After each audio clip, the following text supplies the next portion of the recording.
So we are having AWS account. You have to click on starter account. Once you are in the starter account, you can move to the AWS console.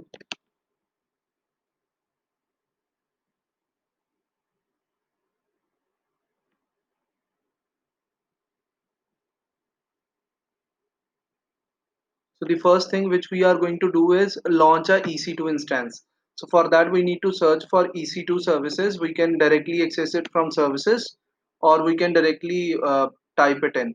Then if we want to launch an instance, we need to click on launch instance.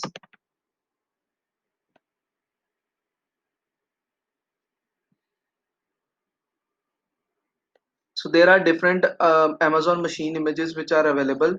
So there is a huge corpus of it. So you can select whatsoever machine you want to select.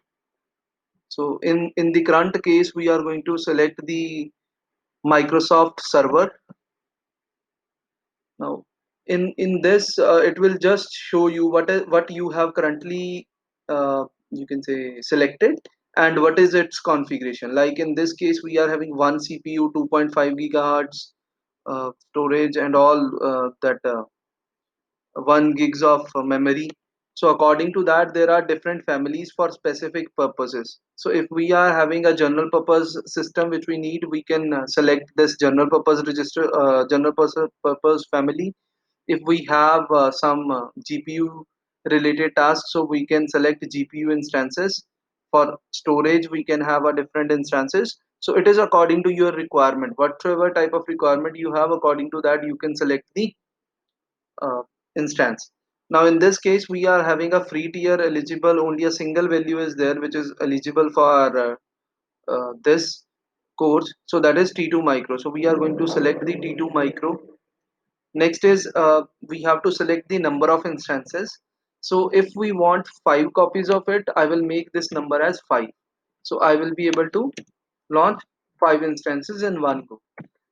Then after this, we have the next option, that is request spot instance. Now in this spot instance, it is a kind of a bidding strategy which we are having. For one availability zone, we are having a particular price. So if we want to have a price according to which we are going to get the instances. So if I have bid, I have a bid, or I have you can say put a price that if the price is of 0.083 cents, then only this is going to create the instances. So according to that, we are just going to put that price on which I am willing to execute my data.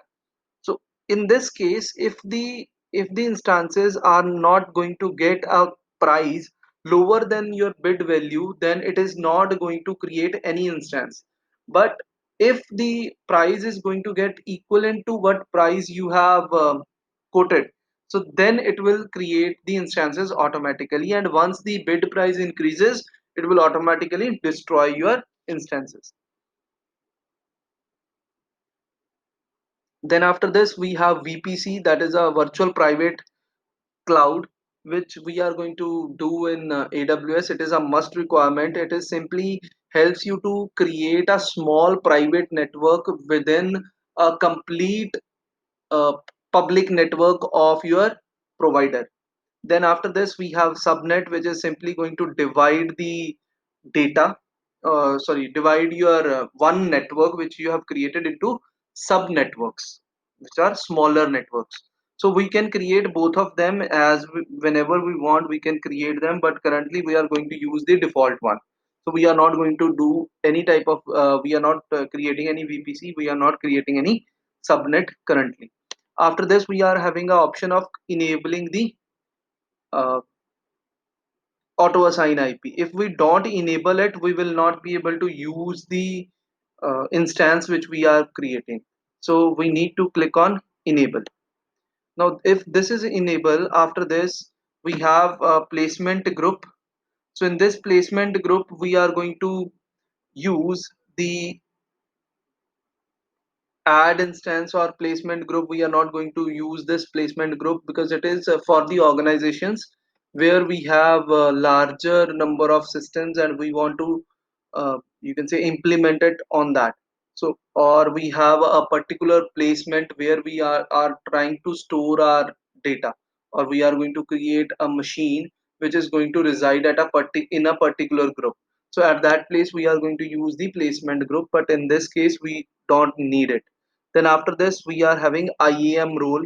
So we will talk about this in the next classes. So we are having certain IAM roles. So we'll discuss about them. What are the IAM roles? We have already done that. Then we have enable CloudWatch detailed monitoring. This CloudWatch is a monitoring service which we have. If you want to add monitoring to your to your machine, so you can do that. Then after this we have elastic graphics, in which you can add your graphics. Means if you want your systems to have some graphic information, or they have some graphic data to process, so you can use this graphic acceleration. Then this is just to access what type of data we are going to access in our system, so it is just going to store that. Then after this the next is the storage. So what type of storage we can use? So in our free version we are only able to use 30 gigs of memory, and the volume type is SSD GP2. So we can select any one of them, but in free account or in the starter account only this is enabled. After this we have encrypt. What kind of encryption we want to perform?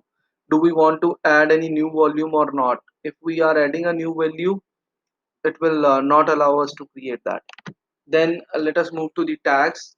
So in this tag we are going to put a value according to which we want to search our servers. If we are having number of instances running, so it should be easy to search that instance. So that is why we use a tag. Tag is simply a value which will help you to identify your machines easily and search them easily. Then next is security group. This is one of the important part. Now this security group will tell you that which type of users, or from which IP a user can reach your instance. So in first case we are having a RDP, that is remote desktop protocol, which we have enabled. We have a TCP protocol. The port range is 3389, and this 0.0.0.0/0, it signifies it is a internet. So now in this case what is allowed, any user by using RDP protocol, which is remote desktop protocol, anyone will be able to join in to this instance which we have created. Now if we want to add a new role, we can add a new role and allow any other type of traffic as well. Now in this case I am going to enable a HTTP traffic, and it will be by default from port number 80, and from where we can access from anywhere all over the internet. So after this, once we have done this, we can review and launch. So we need to check the instance type which we have chosen. I think it is T2 micro only. Okay, so why it is giving this kind of error, a warning? No worries. So after this we are going to review and launch.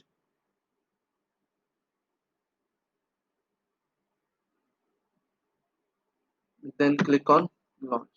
Now which key pair? This is one important part.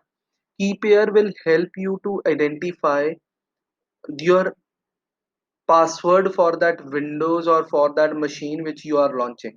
How to recover that password? So we can create a new key pair, or we can proceed with the existing key pair. Now it depends upon you. If you have a new, if you want to generate a new pair, you can simply click on create a new pair. Then you are going to name that new pair, and you will be able to use it. If you are going to use the older one, so you can do that as well. So what you need to do is proceed with the key pair. So proceed without a key pair, or choose an existing key pair. Now there are three options. So I am having one key pair already available with me. So I will just use that. I will put it here and then click on launch instances. Now if everything is fine, you have selected everything correctly, then everything is going to work fine. So we have requested for the spot instances now, which are not available currently. I think we have selected the spot instances. Now this was the problem. Now let us move to the configuration. Everything is fine. Let us try this again. Spot instances were not available, so it didn't created our instance. Now once the instance is created, we can click on this identifier and we can reach this. Now this will tell you what is the instance state. So instance state is currently pending, means it is creating that instance. Once this instance is created, we will be able to log into that. So I will just show you the process how we can log in.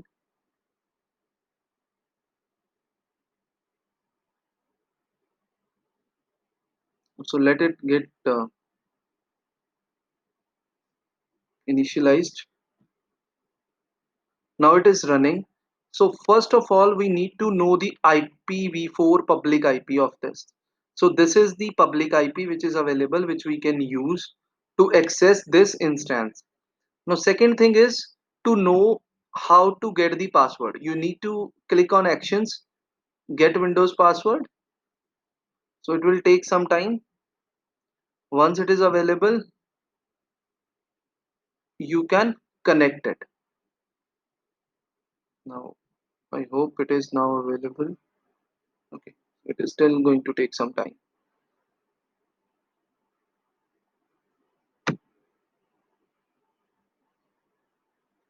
So how we can connect? There are different ways to connect with it. We can use a RDP protocol for this. There is a remote desktop protocol available.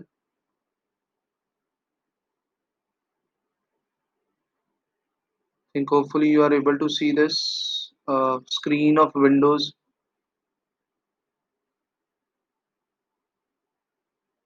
Let me just show you how to get the password. It is still not allowing me to decrypt the password. So we will just need to wait for some time.